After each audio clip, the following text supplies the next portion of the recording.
Zee TV news కి స్వాగతం. ప్రతిక్షణం ప్రజాహితం. రాష్ట్ర వ్యాప్తంగా హనుమాన్ జయంతి వేడుకలు వైభవంగా జరుగుతున్నాయి. సికింద్రాబాద్ నార్త్ లాలాగూడ రైల్వే కాలనీలోని శ్రీ హనుమాన్ దేవాలయంలో భక్తులు పోటెత్తారు. ఆలయ భక్తుడు మోహన్ మాట్లాడుతూ స్వామివారికి అరటిపళ్ళు, పువ్వులు, తమలపాకులతో ప్రత్యేక పూజలు చేసి హనుమాన్ చాలీసా పారాయణం చేశారు. దేవాలయ ప్రాంగణంలో అన్నదాన కార్యక్రమం నిర్వహించారు. రైల్వే కాలనీలో ఉన్న హనుమాన్ దేవాలయానికి భక్తులు పోటెత్తారు. అర్చకులు, ఆలయ కమిటీ చైర్మన్, కాంగ్రెస్ సీనియర్ నేత మోహన్, వెంకటేష్ యాదవ్, రాజేష్ యాదవ్, నర్సింగరావు, ముదిరాజ్, రమేష్, ప్రమోద్, మహిళా సంఘాల నేతలు హనుమాన్ జయంతి వేడుకలు వైభవంగా ఏర్పాటు చేశారు.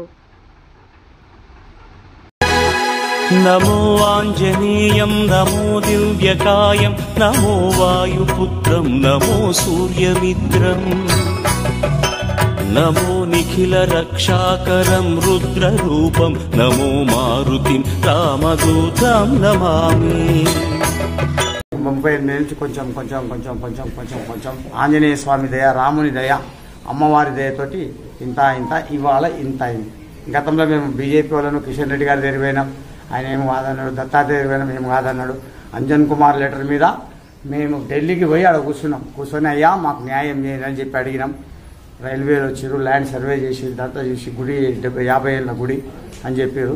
తర్వాత ఇంత కాంగ్రెస్ రాజశేఖర రెడ్డి సాబ్ వచ్చినాక వాళ్ళని నన్ను పట్టుకొని అంజన్ కుమార్ లెటర్ తీసుకొని రైల్వే కూడా పోయి చెప్పేసి ఆడికి వెళ్ళి మళ్ళీ తర్వాత ఈ 14 ఏళ్ళల్లో చిన్నగా ఈ స్థాయికి వచ్చింది. ఆంజనేయ స్వామి దయ, రాముని దయ, మా పార్టీ కార్యకర్తలు, మా గుడి కమిటీ వాళ్ళు, వెంకటేష్ యాదవ్, మా దోస్తులు, భక్తులు, వీళ్ళందరూ, నేనేం లేదు గింతిలో కూడా లేను.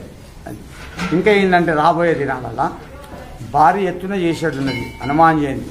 అరే ఆంజనేయుల పండుగ అంటే అరే సికింద్రాబాద్ నాలగూడలో ఏంది అట్లా అంటే గుడికి మంచి పేరు తేవాలని పట్టుదల. భక్తుల సహకారం, కాలనీ వాళ్ళ సహకారం, లోకల్ లీడర్ల వాళ్ళ సహకారంతో హనుమంతుని దయతోటి ఇంకా మంచిగా చేయాలన్నది. సాయంత్రం అన్నదానాలు ఉన్నాయి. ఇక రాజకీయంగా వస్తే నేను కాంగ్రెస్ వాడిని, ఇలా పుట్టినా ఇళ్ళనే చనిపోతుంది, పార్టీకి సంబంధం లేదు. హనుమాన్ భక్తుని నేను. తర్వాత నేను ఓబీసీ ప్రధాన కార్యదర్శిని తెలంగాణ ప్రదేశ్కు. ఇక రేవంత్ రెడ్డి అన్న దగ్గరికి వస్తే రేవంత్ రెడ్డి అన్న 23లో ఆయనకి 23లోనే ఆయన సీఎం అవుతాడని అందరికీ చెప్పిన. కొంతమంది ఏంటంటే ఈ సీఎం అవుతాడు, ఇప్పుడు సీఎం అయినాక చెప్తున్నాడు అని చెప్పి పదవి అడుగుతుండా అని అనుకుంటారు. పదవిలకి ఇదిలు కాదు. రేవంత్ రెడ్డి అన్న దగ్గరికి ముట్టుకుంటే 4000 వోల్టేజ్ కరెంట్ ఇప్పుడు మొత్తం ఇండియాలో తెలంగాణ దిక్కు చూస్తారు, హైదరాబాద్ దిక్కు ఉరుకుతున్నది.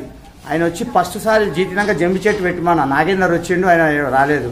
అనిల్ కుమార్ యాదవ్ చెప్పినా తెస్తానడు, మరి అప్పుడు అందుబాటులో లేరు, రాలేకపోయారు. ఇవాళ జంబి చెట్టు పెట్టనీకి అనేది రావాలి. నేను ఆయన అభిమానిని.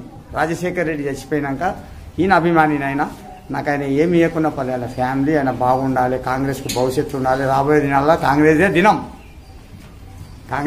కొన్ని జాగులలో చాలా ఉన్నాయి రాముని మీద పోస్టర్లు, అవన్నీ నేను చెప్పదలుచుకోలేదు. ఎందుకంటే ఇప్పుడు నేను భక్తులు ఉన్నాయి. ఇలా హనుమాన్ జయంతి అందరం మంచిగా ఉండాలి. సెంట్రల్ గవర్నమెంట్ అయినా స్టేట్ గవర్నమెంట్ అయినా రాబోయే దినాలలో మాత్రం రేవంత్ రెడ్డిని ముట్టుకుంటే మాత్రం చాలా పరిస్థితి ఘోరం ఉంటుంది. ఆయన ఎవరు చెడు కొడతాడో వాడు నాశనం అయిపోతాడు. వాడు ఎవరు చెడు కొడతాడో నాశనం అవుతుంది. అదంతా నాకు తెలుసు. ఎట్లా తెలుసు అంటే నాకు మ్యారేజ్ కాలే, హనుమాన్ భక్తుని, అమ్మవారి భక్తుని నేను, నాకు తెలుసు అది. ఆయన అందరం మంచిగా ఉండాలని దేవుని కోరుకుంటూ మీ ద్వారాగా ఇప్పుడు ఇక్కడ చేసే సహాయం చేసే అందరు ఫ్యామిలీలు, వాళ్ళు పోలీస్ వాళ్ళు, రైల్వే వాళ్ళు, అందరు ఫ్యామిలీలు బాగుండాలి. లాస్ట్కి నేను బాగుండాలి. ఇంకా రాబోయే ఇంకా ఎక్కువ చేస్తాం. ఇదే కాదు, ఇది స్టార్టింగ్, ఇంకెక్కువ చేస్తాము. మీ అందరు సహకారం ఉండాలి. ఆంజనేయం, నమో దివ్యకాయం, నమో వాయుపుత్రం, నమో సూర్యమిత్రం, నమో నిఖిల రక్షాకరం రుద్రరూపం, నమో మారుతిం రామదూతం నమామి.